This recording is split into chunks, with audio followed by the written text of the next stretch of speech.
할렐루야. 앉으시면서 우리 전우자매 계신 분들 반갑게 인사 나눕니다. 반갑습니다. 오늘도 승리하셨습니다. 자, 오늘 거룩한 성일 주일 예배 참여하신 여러분들 주의 이름으로 축복하고, 다시 말씀드리지만 40일 여정 34일 차 오늘 이 날이 됩니다. 여러분들 한 주간 남은 이 40일의 여정에 동참하셔서 많은 분들과 함께 주의 말씀이 나를 살리셨습니다, 이 주제로 지금 하루하루 매일같이 열심으로 참여해서 찬양하고 기도하고 말씀의 잔치를 벌이고 있는데, 함께 마지막 한 주 여러분 더 동참해 주시길 바랍니다. 이 예배를 통하여서 우리 교회가 더 믿음으로 준비되고 더 말씀 가운데 살아난 많은 성도들을 통하여서 하나님이 우리 교회를 통하여 이루고자 하는 많은 사역들을 이루어내게 되리라고 믿습니다. 우리가 과연 절박하게 원하는 것이 무엇인가? 오늘 설교의 제목처럼 이번 40일 여정 속에서 주의 뜻을 헤아리고 성령이 우리에게 주시는 감동에 따라서 우리가 정말 절박하게 원하고 행해야 될 것에 대해서 더 깊게 아는 그런 시간이 되길 원합니다. 여러분 다 아시지만 지난달 말에 경북 봉화 아연 광산이 붕괴돼서 그곳에 많은 광부들이 그렇게 이제 고립되게 되었습니다. 그래서 그 가운데 2명이 이제 10여일 그 붕괴된 갱도에 갇혀 있게 되었다가 지난주에 이제 퇴원했다고 하는 소식을 듣게 되었어요. 그들이 생환된 것은 11월 4일이었는데 그때까지 221시간을 그 갱도 시대 같은 어둠 속에서 지냈다고 하죠. 근데 그 2명이 생에 대한 의지를 놓지 않았어요. 그래서 어떻게 하든지 살려고 갱도 안에서 길도 찾아보고, 길이 보이지 않으니까 거기 파이프를 연장으로 두드려가면서 바깥에 우리가 살아있어요 하는 그런 소리를 전했다고 하죠.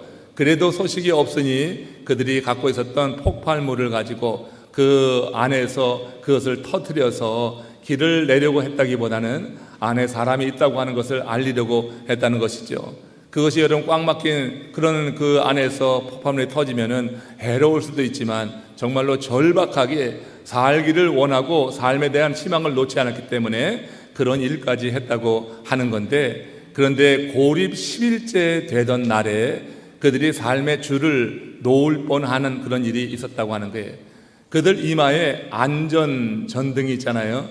근데 그게 배터리가 다 닳아가지고 이제 꺼지게 된 겁니다. 그 이마의 전등이 다 꺼지는 순간에 그들은 이제는 끝났구나 하고 좌절하고 희망의 줄을 놓고 그렇게 있었다고 하는 것입니다. 근데 그 순간에 그들이 구조되게 되었던 거죠. 제가 그 기사를 보면서 그런 생각을 했어요. 사람이 이렇게 물리적인 빛이 없어지고 어둠에 갇혀도 이렇게 절망을 하는데, 정말 우리가 영적인 어둠에 갇히게 된다고 하면은 그것과는 비교가 되지 않는 그런 절망과 두려움이 있는 것이다. 여러분, 이 물리적인 빛은 이렇게 우리 가운데 이렇게 절망과 좌절을 주네, 영적인 빛은 이렇게 대낮과 같은 이런 환한 가운데서도 영적인 어둠 가운데 갇혀 있는 이들이 있거든요. 그러니까 영적인 어둠에 갇힌다고 하는 것은 물리적인 어둠에 갇히는 것보다 훨씬 더 두려움으로 다가올 수 있다고 하는 거죠. 그것은 시간이 가면 갈수록 그 영적인 어둠 가운데 있을 때 사람들은 백주 대낮에 많은 사람들과 함께 교제하고 밝은 태양빛 깃에 살아가지만 그 안에 알게 모를 그런 두려움이 더 확산되면서 그 삶을 사로잡게 된다고 하는 것입니다. 예수를 믿어서 우리가 빛을 찾지 못하면은 육신의 생명 조금 더 늘린다고 그것이 우리의 두려움을 제하지는 못한다 하는 것을 이번 이 일을 통하여서 우리가 한번 생각해 볼 수 있었습니다. 에베소서 5장 8절에서 요한에서 예수님께서 에베소 교우들에게 그 바울이 하는 이야기입니다. 같이 합독하겠습니다. 너희가 전에는 어둠이더니 이제는 주 안에서 빛이라, 빛의 자녀들처럼 행하라. 그들이 영적인 어둠에 갇혀 있을 때 그들은 두려움 가운데 지냈습니다. 세상적인 연락을 그렇게 행하고 있었지만 영적으로는 두려움 가운데 칠흑 같은 어둠 속에 있었는데, 예수의 복음을 듣게 되면서 빛이 그들에게 들어갔어요. 그런 그들에게 지금 바울은 명령하는 것입니다. 그러므로 빛의 자녀들처럼 행하라. 빛의 자녀들처럼 행할 수 있는 것, 그 자격을 우리가 어떻게 얻습니까? 요한복음 8장 12절에서 예수님이 하신 이 말씀을 우리가 근거로 들 수가 있는데, 합독하겠어요? 나는 세상의 빛이니 나를 따르는 자는 어둠에 다니지 아니하고 세상의 생명의 빛을 얻으리라. 우리가 이렇게 세상의 어둠 빛을 어둠에서 벗어나서 영원한 생명의 빛을 얻게 됐을 때 예수 그리스도를 믿음으로 이 세상의 빛을 어둠을 물리치는 그런 영적인 빛이 우리 가운데 임했을 때 우리가 이렇게 빛의 자녀들처럼 행할 것을 말씀하는 것을 들을 수가 있어요. 오늘 본문에서 우리는 이런 큰 변화, 어둠에 지내던 이가 그 어둠을 벗어내고 영적인 어둠에서 자유하게 되어서 변화된 삭개오, 세리장 삭개오의 이야기를 오늘 만나게 됩니다. 오늘은 그의 변화된 삶을 살펴보면서 빛의 자녀로 살아가라고 하는 바울의 그 명령, 어떻게 사는 것이 빛의 자녀로 사는 것인가, 이에 대한 구체적인 의미를 한번 상고해 보려고 합니다. 여러분, 러시아의 무노 도스토옙스키가 대심판관이라고 하는 소설을 썼죠. 거기 보면 심판관이 예수님을 신문하면서 이렇게 말하는 장면이 있습니다. 너는 인간을 너무 과대평가하고 있다. 너는 인간을 너무 존귀한 존재로 여기고 있어. 인간은 빵만 쥐어지면은 누구에게나 복종하는데 자유가 무슨 가치가 있단 말이냐. 인간에게 자유를 주어도 결국 그 자유를 발 아래 내동댕이 치고 다시 노예로 삼아달라고 애걸복걸할 것이다. 이렇게 신문하는 내용이 있습니다. 여러분, 예수 그리스도가 주신 그 자유, 이 자유에 대해서 세상의 모든 사람들이 그렇게 가치 있게 여기는 게 아니라고 하는 거예요. 빵 한 덩이만도 못하게 여기는 사람이 정말 세상에 많이 있어요. 이 대심판관이 하는 그 말이 틀린 말이 아닙니다. 지금도 세상에는 빵 한 덩이에 자유를 포기하고 그 세속적인 그와 같은 삶을 추구하는 이들이 더 많이 있다고 하는 거죠. 그런 의미에서 오늘 우리가 그 빛 대신 예수님을 영접해서 그 빵이 아니라 생명의 떡을 구하며 오늘 예배하게 한 것이 정말로 특별한 하나님의 은혜인 줄로 알고 주님께 감사와 찬양, 영광을 돌릴 수 있기를 원합니다. 우리는 빵 한 덩이에 만족하는 그런 존재가 아니에요. 대심판관이 말했듯이 빵 한 덩이 때문에 자유를 내버리고 다시 종이 되고 노예가 되는 그와 같은 형편없는 존재가 아니라고 하는 거죠. 우리는 예수 그리스도로 말미암아서 빛을 받았습니다. 이제 어둠 가운데 자유하게 된 그와 같은 존귀한 존재가 되었어요. 세상의 어둠은 우리를 이제 누를 수가 없어요. 영적인 어둠을 벗어내고 하나님의 자녀가 된 사람을 세상의 어둠이 어떻게 해볼 수가 없다고 하는 것입니다. 우리가 세상의 어둠에 갇힐 때가 살면서 우리 가운데 있습니다. 그러나 여러분, 영적인 어둠을 벗어내고 주님 안에서 자유하고 예수 그리스도의 그 생명의 빛이 우리 가운데 비추는 한 우리는 세상의 어둠 가운데 갇혀서 그렇게 두려워하지 않는 하나님의 사람이 된 줄로 믿습니다. 여러분, 빵 한 덩이에 우리가 우리의 이 자유를 그렇게 헌신처럼 버리고 빵 한 덩이에 우리가 얻은 생명을 그렇게 포기하고 다시 노예로 삼아달라고 하는 그와 같은 일이 우리 가운데는 없기를 원합니다. 그러나 여러분, 세상에 보면은요, 이렇게 빵 한 덩이에 그렇게 팔아버리는 일도 있지만은 오늘 본문에 등장하는 세리장 이 삭개오 같이 그런 삶에서 벗어나고자 그야말로 절박하게 몸부림치는 있는 이들도 있다고 하는 거예요. 그런 걸 보면은 여러분, 부자로 산다는 것과 행복하게 산다고 하는 것은 별개의 문제인 것 같습니다. 세리장이었던 삭개오는요, 분명히 부자였습니다. 그러나 세리장 삭개오는 행복하지는 않았어요. 여러분, 부자로 사는 게 좋습니까? 행복하게 사는 것이 좋습니까? 지금 여러분, 빵 한 덩이에 모든 걸 파는 사람은 분명히 부자를 사는 걸 원할 거예요. 그러나 예수를 영접해서 빛이 들어온 사람이라고 하면 주 안에서 행복한 삶을 추구하는 줄로 믿습니다. 부자가 다 행복한 것은 아닌데 삭개오가 그렇게 행복하지 않았다고 하는 거예요. 그는 행복하지 않을 뿐 아니라 불행하다고 또한 느끼고 있었습니다. 심지어 깊은 고독에 빠져 있었던 것입니다. 인간은 사회적 동물이라고 하는데 그는 군중 속에 섞여 살아가고 있었지만 삭개오는 정말로 고독했던 사람이라고 하는 거예요. 그 주변에 많은 사람들이 있었지만 그 마음속을 열고 그 심정까지 나눌, 그 사정을 나눌 사람은 없었다고 하는 것입니다. 물론 기쁨을 함께할 사람도 없었고요, 경쟁과 대립관계에 있는 사람들만 그 주위에 그렇게 수두룩했어요. 그는 그 가운데 철저히 고독했고 외롭고 혼자였다고 하는 거예요. 사람에 대한 그리움이 정신질환을 일으킨다고 하는 보고가 있습니다. 사람에 대한 그리움이 깊어지면 정신질환까지 일어나게 된다고 하는데 삭개오의 상태가 저는 그랬다고 생각을 해요. 왜냐하면 그 이후에 삭개오가 보인 모습을 보면은 그렇지 않고는 이해할 수 없는 그런 모습을 보인다고 하는 거죠. 그런 숨막히는 이런 현실 속에서 구원받기를 갈망했습니다.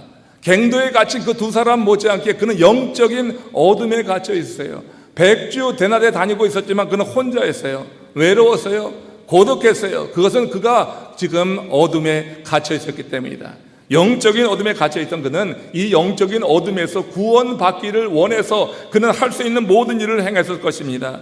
그는 갈망하는 그 누군가로부터 예수에 관한 소문을 듣게 되면서 그 갈망이 더 강렬해지고 있는 것을 보게 돼요. 예수에 관한 소문을 들 때 그것이 아주 얇은 빛으로, 가는 빛으로 그의 심령을 타고 드는 것입니다. 절망과 좌절의 어둠 가운데 있었는데 예수에 관한 소문을 듣는데 세리와 죄인의 친구라고 하는 그 한마디가 그 안에서 살아나는 것입니다. 그 말을 들을 때 그 말이 그를 살리게 되는 것입니다. 그것이 빛이 되어서, 정말로 가는 빛이 되어서 그의 심령을 꿰뚫고 들어올 때 그 마음속에 어둠으로 인한 좌절과 그 어둠으로 인한 두려움 가운데 이제 어떤 소망을 갖게 되고 그 예수를 만나기를 원하는 갈망이 그 가운데 강렬해졌다고 하는 거예요. 그의 이 결심은 적어도 그에게는 생존의 문제만큼이나 더 절박하고 절실했다고 하는 것입니다. 그러니 세리장이라고 하는 신분이 크게 문제가 되질 않았어요. 그는 중년의 나이를 내세워서 체면을 지키면서 가만히 그 어둠 가운데 앉아있을 사정이 아니었습니다. 그래서 길가로 과감하게 나서게 된 것입니다. 그런데 밖에 나와 보니 그가 만난 군중들이 큰 인의 장벽을 치고 있는 거예요.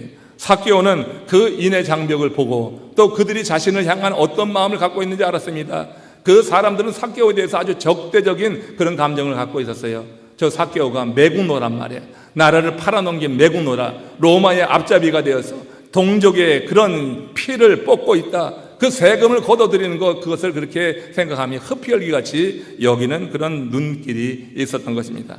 그러니 소리나지 않는 총이 있다고 하면은 그냥 쏴 죽이고 싶은 그런 마음까지도 드는 게 그 동족들의 마음이었을 거예요. 그러나 삭개오는 이런 살벌한 상황 속에서도 그는 나갈 수밖에 없었던 것입니다. 왜냐하면 그의 현재 상황이 그 어둠 가운데 눌려가지고 이 어둠 가운데 갇혀서는 죽을 것 같은 거예요. 이 영적인 어둠 가운데서 그 너무 두려운 것이에요. 이 어둠에서 벗어나고자 하는 그 열망이, 그 절박한 마음이 그를 향하여서 이렇게 적대적인 감정을 가지고 바라보는 그 대중의 시선을 더 극복하고 나갈 힘이 되었습니다.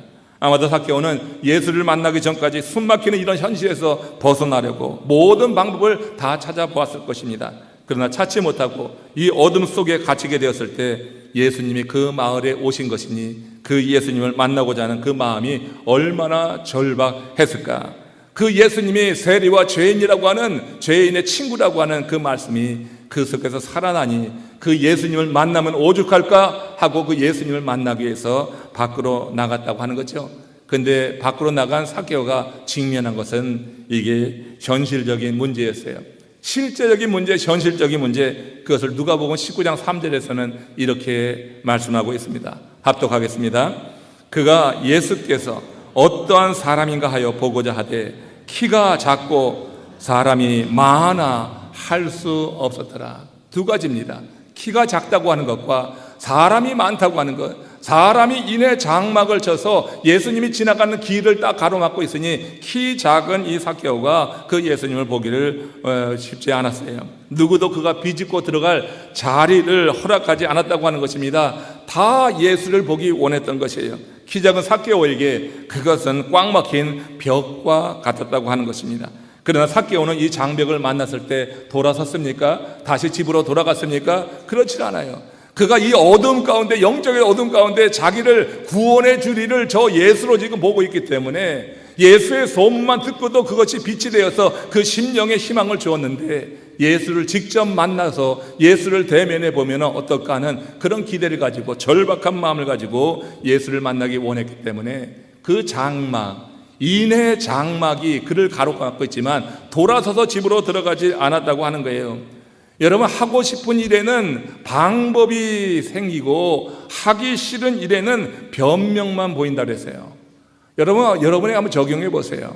우리가 하나님을 예배하려고 할 때 예배하는 것이 정말 내가 그 무엇보다 정말로 절박하게 원한다 할 때 여러분, 아무리 상황이 어려워도 방법은 분명히 있는 줄로 믿습니다. 우리가 하나님을 만나기를 원하는 것이 정말로 절박하다고 하면 거기에는 방법이 있는 거예요. 근데 많은 경우에 절박하지 않아요. 세상에 자기가 처한 그 상황에 대해서 이렇게 변명만 하고 예수 앞에 나와서 주님 앞에서 예배하는 것을 등한히 할 때가 있어요. 절박하게 하고 싶은 일에는 방법이 보이는 법입니다. 그러나 하기 싫은 일에는 여러 가지 변명거리만 생각나고 그것만 보이게 마련이에요. 문제에 봉착해진 이 삭개오는 그런데 어떻게 했어요?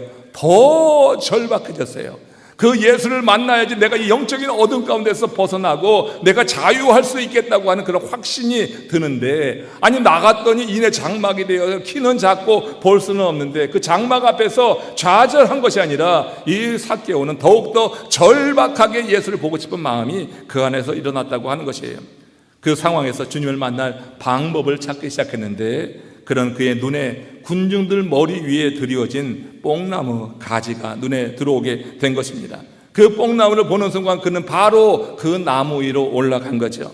누가복음 19장 4절입니다. 그 뽕나무를 여기서는 돌무화과 나무라고 이제 이렇게 새로 번역합니다. 같이 읽습니다. 돌무화과 나무에 올라가니 이는 예수께서 그리로 지나가시게 됨이라라.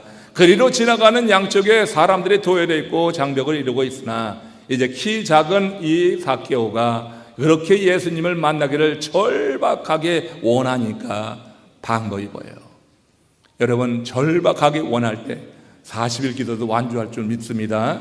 이번 40일 기도에 완주하는 분들 제가 감사해요. 어려운 상황 가운데도 감사하게 거기 참여합니다.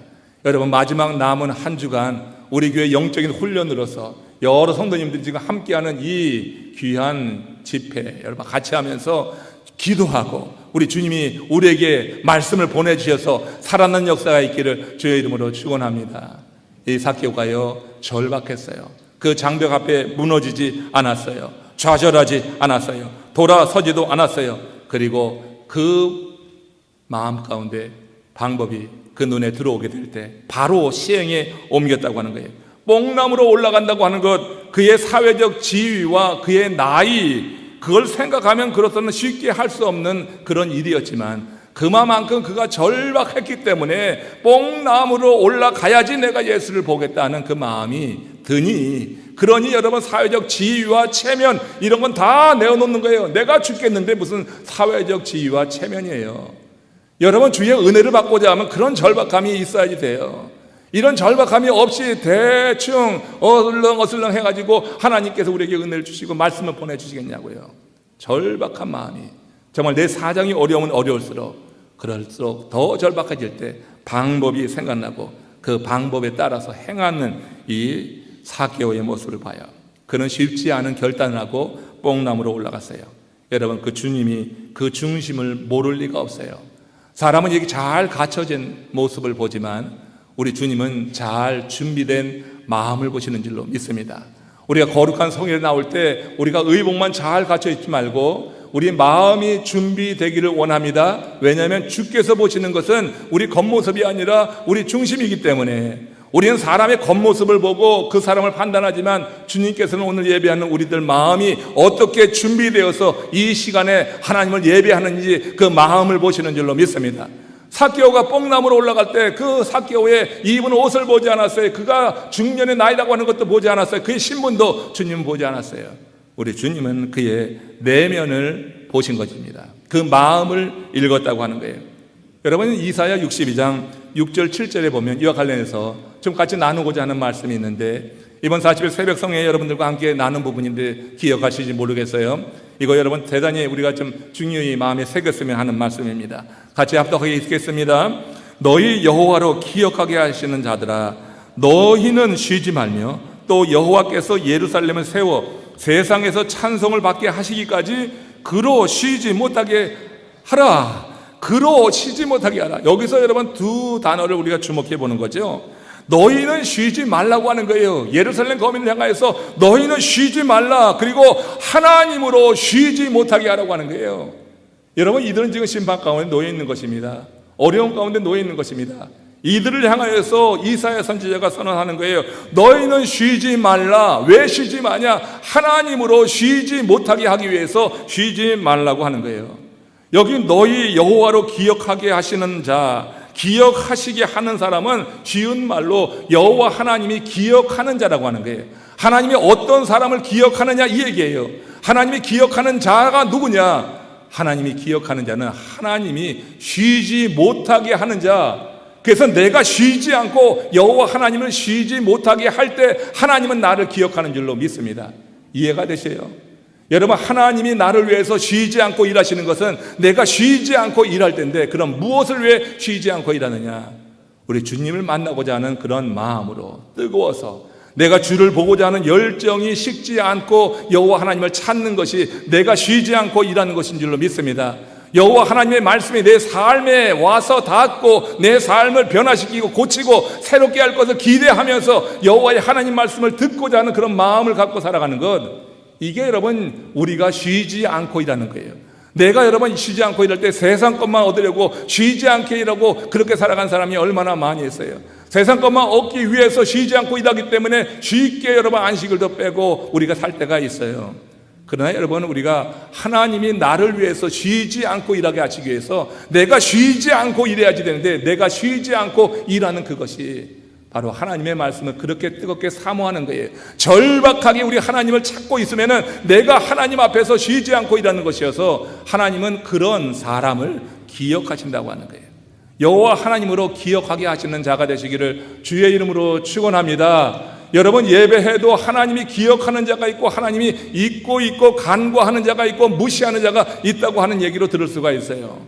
모든 사람을 여호와 하나님께서 기억하는 게 아니다. 여호와 하나님으로 기억하시게 하는 자, 그는 여호와 하나님이 계속해서 그 사람을 위해서 일하시도록 행하는 자인데, 그는 그래서 계속 일하는 자다. 기도하는 자를 하나님께서는 기억하시고 그를 위해서 일하시는 줄로 믿습니다. 오늘도 주의 이름을 부르며 찾는 자를, 내 상황이 어렵고 힘들지만 변명되고 합리화하지 않고 내가 주님을 어떻게 하든지 예배하고 하나님 말씀 가운데 살아가겠습니다 하고 주의 이름을 지금도 부르는 자를 하나님께서는 기억하시는 줄로 믿습니다. 그런 사람을 위해서 하나님이 일하시지요. 대충 어슬렁 되는데, 어영부영 하는데 하나님께서 일하시는 자 아니에요. 그렇게 일하시면은요, 그렇게 응답하시면 우리가 망하는 거예요. 온전히 서지 못하는데 우리가 그야말로 스포일 되는 거예요, 영적으로. 우리 하나님께서는 우리가 열심히 일하고 쉬지 않고 일하는 것을 보시고, 쉬지 않고 일하는 그것은 하나님의 이름을 부르는 거다. 하나님의 말씀을 사모하고 하나님을 찾는 것, 이게 우리가 할 수 있는 쉬지 않고 일하는 것. 이럴 때 하나님은 저와 여러분들을 위해서 쉬지 않고 일하실 줄로 믿고요, 우리 남풀이 하나님의 영광을 위해서 아름다운 사역을 꿈꾸고 쉬지 않고 일하시면 하나님은 우리 남풀을 기억하시는 줄로 믿습니다. 기억하시기 때문에 하나님께서 돕는 자를 보내주시고 채워주시는 거예요. 어려운 가운데도 많은 선한 일을 감당할 수 있도록 우리 교회를 도우시는 거예요. 하나님께서 그렇게 우리를 도우신 증거를 우리는 지난 3년 동안 많이 갖고 있습니다. 하나님이 함께하지 않았다고 하면 팬데믹이란 긴 이 어둠의 터널을 지날 수가 없었어요. 주께서 함께 하셨기 때문에 그저 정을망과 어둠에 그에 갇혀 있지 않았고 그 빛을 받아서 우리가 하나님의 사역을 이룰 수 있었다고 하는 거예요. 하나님께서 기억하는 이들 되셔야지 돼요. 신앙생활하면서 하나님이 나를 기억하는구나 하는 그런 내 자신의 내면의 고백이 있고 믿음의 고백이 있어야지 행복한 거예요. 하나님이 내 삶에 아무 관여도 안 하네, 하나님이 계시기나 한 건가, 뭐 이렇게 내가 일하지 않고 내가 쉬지, 날마다 쉬면서 하나님이 나를 기억해 주길 원해요. 하나님이 나를 위해서 일하시길 원해요. 그렇게는 안 하신다니까. 우리 하나님 앞에 우리가 열심으로 쉬지 않고 일할 때 하나님은 우리를 기억하셔서 오늘도 내일도 우리를 위해서 쉬지 않고 일하시고 우리 가운데 역사하시고 우리 삶에 관여하시고 도우시는 줄로 믿으시기를 축원합니다. 그 증거를 봅시다. 누가복음 19장 5절입니다. 같이 합독합니다. 예수께서 그곳에 이르사 쳐다보시고 이르시되 삭개오야 속히 내려오라, 내가 오늘 내 집에 유하여야 하겠다. 놀라운 선언한 거예요. 예수님께서 그 여리고 한 길을 지나다가 저 뽕나무 위에 올라가 있는 삭개오를 보았어요. 거기에 수많은 사람들이 있어요. 여기 모인 우리 무리들처럼 많은 사람이 있는데 주님의 눈길을 끈 사람이 한 사람이 있었다고 하는 거예요. 쳐다봤다고 하는 것. 예수님께서 쳐다본 것은 그 가운데 뽕나무 위에 올라가 있는 이 삭개오였다고 하는 거예요. 삭개오가 어떤 마음으로 거기에 올라가 있는지 예수님이 아시는 거예요. 예수님은 겉으로 보이는 모습이 아니라 그가 입고 있는 옷 때문에 그가 높은 시위에 있구나 지위에 있구나 해서 본 것이 아니라 그가 어떤 마음으로 저기에 올라가 있는지, 그 나이에 체면도 불구하고 지위도 불구하고 그 뽕나무에 올라가 있는 삭개오의 그 마음을 보신 거란 말이에요. 많은 사람 가운데 삭개오가 눈에 들어와 그를 쳐다보셨다고 했어요. 예수께서 그곳에 이르사 쳐다본 것은 도열에 있는 군중이 아니라 마음이 준비되고 주님을 만나기 위해서 쉬지 않고 일하고 있었던 세리와 죄인의 친구라고 하는 말을 듣고 살아난 삭개오가 주를 만나기 위해서 쉬지 않고 간절히 만나기를 원하게 됐을 때 우리 주님께서 그 마을에 이르러서 가장 먼저 보니가 삭개오, 그 많은 사람들이 눈에 들어올 수도 있지만 쳐다본 사람은 삭개오예요. 이르시되 삭개오야 속히 내려오라. 바로 주님께서 그 마음을 아셨기에 응답하셨다고 하는 거예요. 내가 오늘 내 집에 유하여야겠다, 이건 말도 되지 않은 정말로 파격적인 선언이, 내 집에 유하다니, 이 정통 유대인이 세리 집에 유하다니 말이 안 되죠. 당시 사람들에게 매국노로 취급당하고 그렇게 흡혈같이 여기던 그 세리, 그것도 장의 집에 들어간다고 하는 건 말도 되지 않는 일이에요. 아주 파격적인 일이에요. 왜 이랬을까요?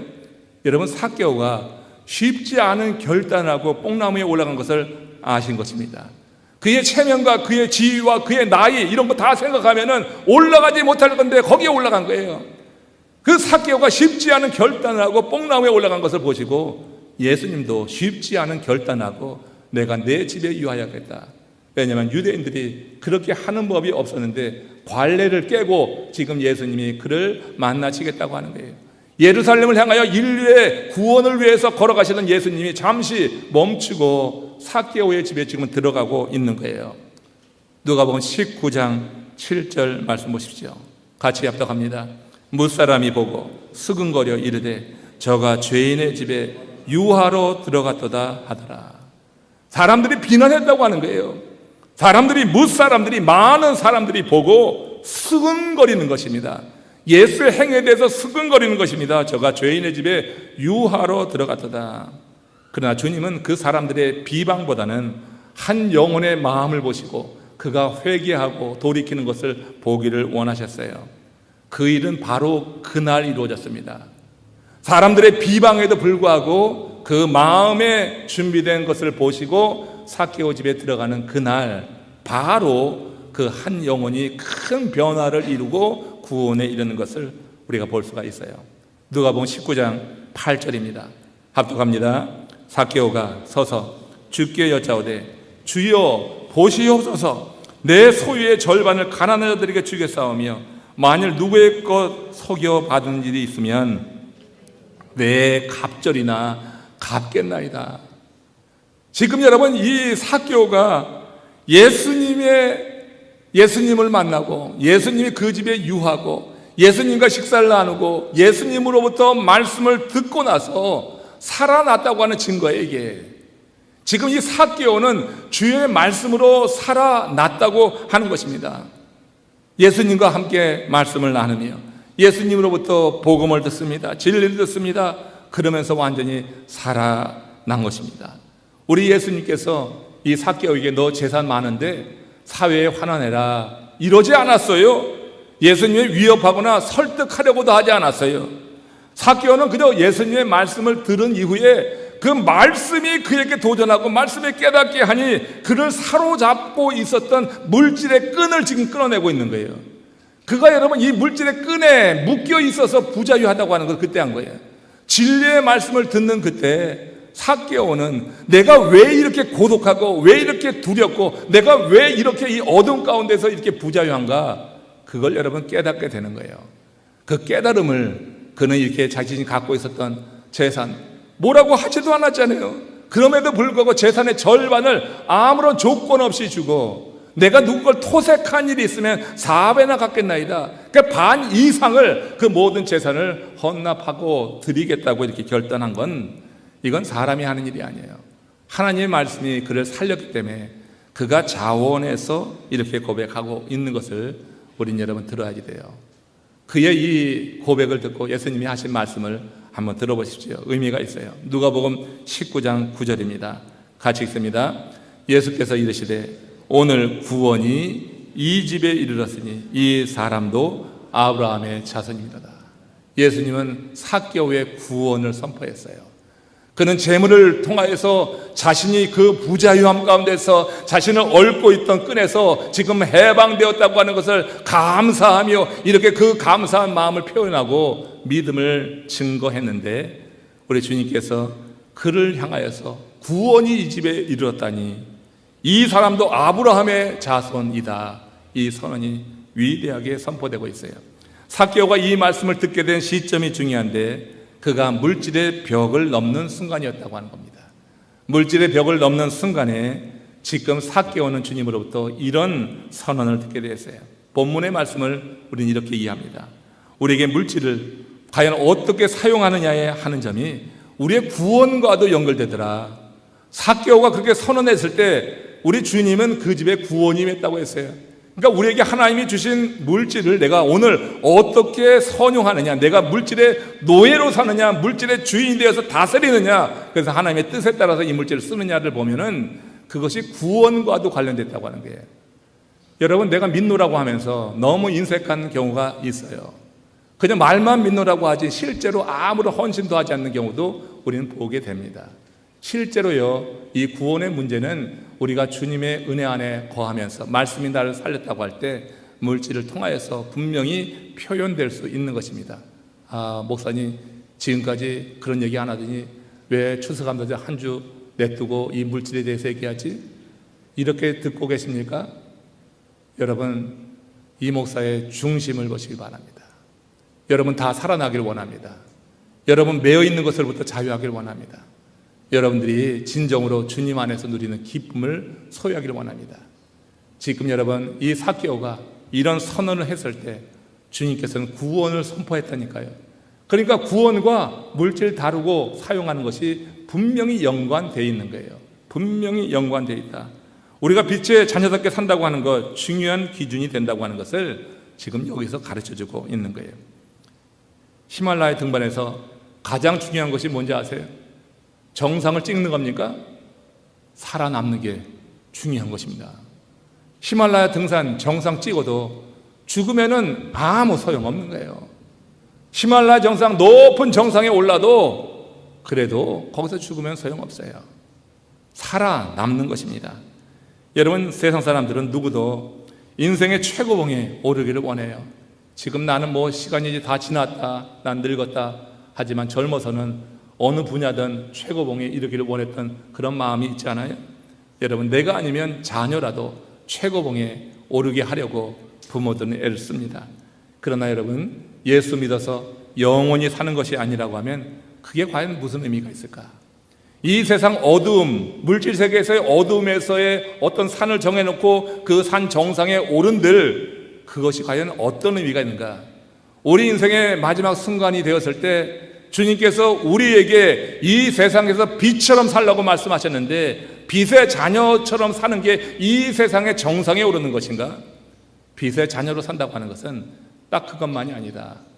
우리가 빛의 자녀로 산다고 하는 것은 예수의 생명을 가지고 예수께서 우리를 살려주신 말씀에 따라서 그 말씀이 우리에게 지도하는 대로 어떤 의미에서는 삭개오처럼 나를 구원해 주시고 내가 매여 있었던 끈에서 나를 풀어주신 주님 앞에 감사한 마음과 그리고 실제 하나님 앞에 헌신을 다짐하며 재산의 절반이라도 내가 드리고 토색한 것에는 4배나 드리겠다고 하는 그 진정 어린 고백 속에서 그가 진정으로 빛의 자녀로 살고 있다.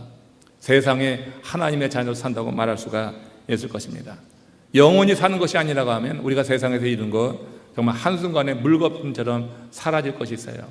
오늘 우리가 이 삭개오의 이 아름다운 변화, 예수님을 만남으로 정말 영적으로 깜깜한 어둠 속에 있어서 그는 많은 부를 갖고 권력을 갖고 있었음에도 불구하고 행복하지 않았어요. 고독했어요. 늘 두렵고 불안하고 그런 가운데 그는 불행한 삶을 살았어요. 그러니까 예수를 만나기를 원하는 소원, 예수가 세리와 죄인의 친구라고 하는 그 한마디가 사개오에게 들렸을 때 그게 빛이 된 거예요.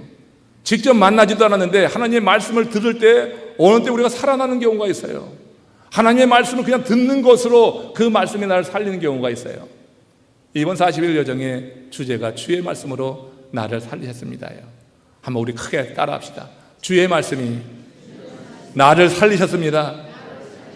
그래요. 주의 말씀이 나를 살리게 되면 변화는 오는데 주의 말씀으로 살아난 경험이 없이 그저 다람쥐 쳇바퀴 돌듯이 그렇게 어느 선을 정해놓고 이 선을 절대 안 넘을 거야, 나는 이 헌신의 선은 넘지 않을 거야, 물질이고 시간이고 아니면 사역을 위한 그런 헌신에 대해서 스스로 정해놓고 절대 안 넘을 거야 이렇게 다짐하고 있다고 하면 돌이킬 수 있길 원해요. 주의 말씀이 우리를 살리면은 그 경계는 쉽게 넘어가는 것입니다. 그러나 주의 말씀이 나를 살리지 않으면 계속해서 그 경계 안에 갇혀서 영적인 어둠 가운데 온전히 벗어나지 못한 그런 사람의 부자함을 느끼게 될 거예요. 삭개오는 예수님을 만났어요. 예수님이 그를 만나준 것은 그 마음의 준비됨을 보셨기 때문에, 뽕나무 위로 올라가는 그 결단을 봤기 때문에 예수님 만나서 그에게 말씀으로 옷 입혀주니까 삭개오가 경계의 선을 넘어서는 거예요. 내가 결단합니다. 내가 주님 앞에 선언합니다. 절반을 드리겠고 토색한 것에 4배를 드리겠나이다. 선을 넘었어요. 주의 말씀이 그를 살릴 때 삶에 이런 변화가 온다고 하는 것, 그가 살아났다고 하는 증거가 되는 것입니다. 삭개오는 세리장으로서 부와 권세 갖고 있었지만 절박한 마음으로 새 삶을 살기를 소원하고 있었다가 예수의 썸을 듣고 이렇게 예수를 직접 만났고 실제 답을 얻고 그 살 길을 나가고 있는 것을 보게 됩니다. 그는 자신을 자유롭게 할 것이라고 믿었던 그 물질이 오히려 자기를 묶고 있다고 하는 것을 깨달은 거예요. 이것은 사람이 말해서 되질 않아요. 아무리 잔소리해서 되는 일이 아니에요. 하나님의 말씀이 깨닫게 할 때 내가 무엇에 묶여 있구나 하는 것을 깨닫는 겁니다.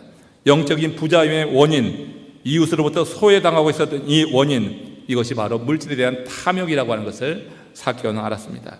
삭개오는 예수를 만난 후에 극도의 외로움과 고독함의 이유가 물질에 대한 탐욕임을 또한 깨닫게 되었어요.